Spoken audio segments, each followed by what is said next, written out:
I will not tolerate such behaviour. If you want to go out now. But if you stand again, I'll lord you out. Make your mind up. Either shut up and get out.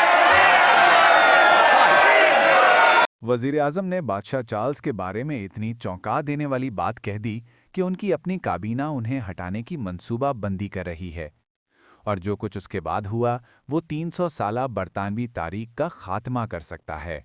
और अब सिर्फ एक ही मुश्तबा बचा है, Downing street खुद। Labour और उसके reform UK इत्तेहादियों के साथ एक 2 घंटे की खुफिया स्ट्रैटेजी मीटिंग जारी थी। ना कोई फ़ोटोशूट, ना कोई रस्मी मुसाफा, बल्कि बरतानिया के मुस्तकबिल पर एक असल गुफ्तगू। क्या बात हुई, बाज़ाब्ता तौर पर कोई नहीं जानता, लेकिन एक दस्तावेज़ ने सब कुछ बदल दिया। रिफॉर्म यूके का पम्फलेट बरतानिया की जमहूरी बुनियाद ने वो नाजुक तवाज़ुन तबाह कर दिया जो सदियों से बरतानिया को मुस्तहकम रखे हुए था। और फिर बादशाह ने सिर्फ 12 अल्फाज कहे, वो अल्फाज जिन्होंने वेस्टमिंस्टर के साथ उसका रिश्ता हमेशा के लिए बदल दिया। शायद अब ताज़ा सोच का वक्त आ गया है। अगर आप जानना चाहते हैं कि ये आईनी बहरान कैसे ख़त्म होता है तो अभी सब्सक्राइब करें, क्योंकि जो होने वाला है वो आपको हैरान कर देगा।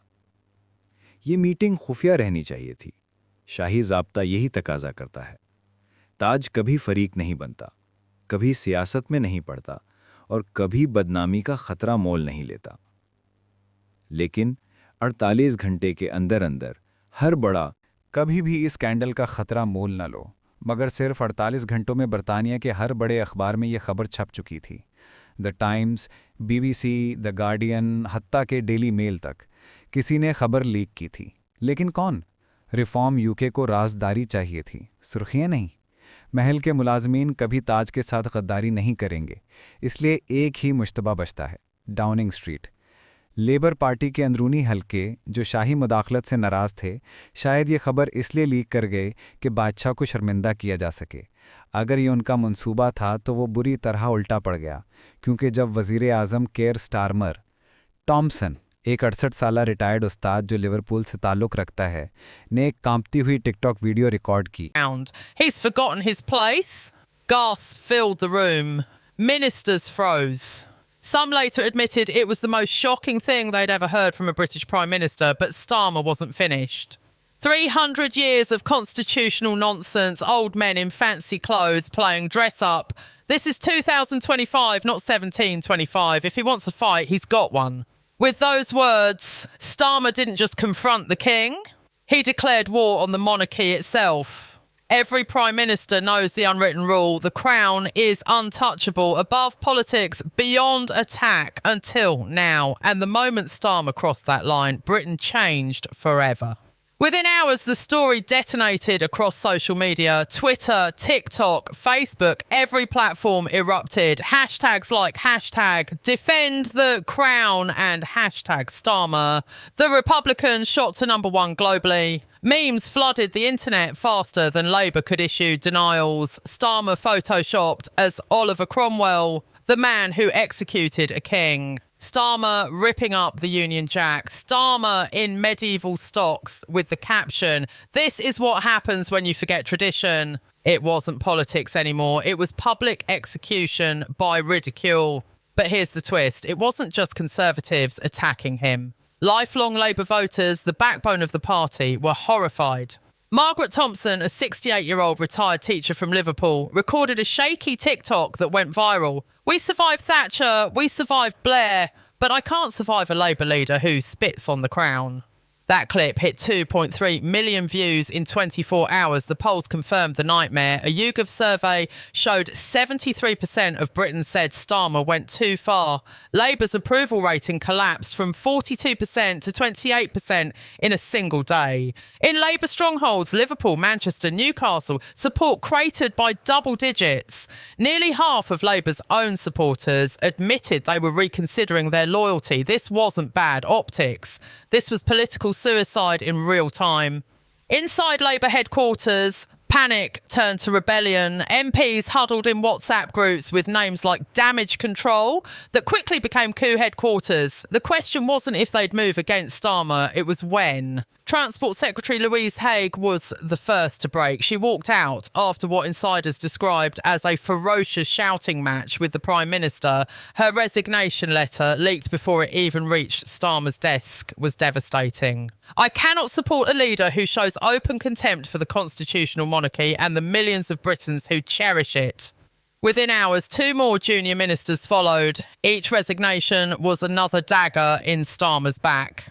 Chancellor Rachel Reeves, normally his fiercest defender, stayed silent. Refused television's interviews, refused statements. Her silence spoke louder than words. She was preparing her own leadership bid. And Angela Rayner, she wasn't defending Starmer anymore. She was working the corridors of power, meeting MPs one-on-one, calming nerves, promising stability. Observers immediately understood she wasn't his deputy. She was his replacement. Veteran MP Diane Abbott didn't mince words.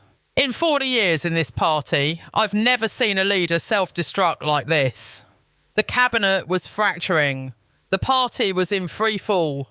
And Starmer, isolated in Downing Street, was running out of allies. Meanwhile, Nigel Farage was playing his hand like a master tactician. While Starmer screamed and Labour MPs plotted, Farage stood before Union Jacks and spoke softly with the confidence of a man who knew history had just handed him his greatest opportunity. While others attack our king, he declared, we defend him. While others forget Britain's traditions, we remember. No mockery, no insults, no shouting, just steady, unwavering patriotism. The optics were perfect. Reform UK suddenly looked like the guardians of British identity, while Labour looked like a wrecking ball smashing through centuries of tradition. The results were immediate and staggering. Reform UK's membership surged 400% in 3 days. Small donors poured money into party coffers. Disillusioned Labour voters switched allegiances overnight. For the first time in British history, Farage wasn't just a protest figure or a political outsider. He was a legitimate contender for power. The polls told the story. Conservatives steady at 32%, Labour falling to 26%, Reform UK surging to 24%. A 3-way race, a fractured nation, and a political earthquake that nobody saw coming. And through it all, King Charles said nothing. Not a statement, not a speech, not a single word. But that silence was the most dangerous weapon of all. Every hour, Charles stayed quiet. The fury against Starmer grew louder. Every day, he remained dignified and composed. Starmer looked more reckless, more unstable, more unfit to lead. Constitutional experts called it brilliant. The monarchy survives by staying above politics, said Professor Sarah Matthews of Oxford. By saying nothing, Charles lets Starmer destroy himself. Every hour he refuses to respond, the Crown looks dignified and the Prime Minister looks desperate. Palace insiders whispered that Charles was wounded, even betrayed, that the office he had dedicated his life to serve had been dragged into such poisonous theatre. But outwardly, he gave nothing away. No anger, no sorrow, no emotion, just quiet strength. And that quietness made Starmer's tirade look like exactly what it was, an attack on tradition itself. The international reaction only deepened the crisis. In Canada, Justin Trudeau praised constitutional monarchy as essential to democracy, a subtle but unmistakable rebuke. In Australia, opposition leader Peter Dutton called Starmer's comments disgraceful and warned that Britain's credibility was damaged. Even American news anchors replayed Starmer's outburst, shaking their heads at what they called a spectacular meltdown. Britain, once the model of political stability, had become the punchline of global politics. Now Britain stands at a crossroads. Outside Parliament, protesters fill the streets. Some demand Starmer resign, others call for abolishing the monarchy entirely. The nation isn't just divided, it's fracturing. Rumours swirl of an emergency royal meeting. Some say abdication was discussed. Others claim Charles is preparing to use ancient powers rarely invoked in modern times. Could the king really strike back with such force, or would that only prove Starmer's point that the monarchy clings to power it no longer deserves? Inside Westminster, the rebellion has reached critical mass. WhatsApp groups that started as damage control have become full-blown coup headquarters. Names of potential successors bounce back and forth like trading cards. Angela Rayner, Rachel Reeves, Yvette Cooper. Starmer's grip on power isn't just slipping, it's gone. And still, one haunting question echoes louder than all the rest.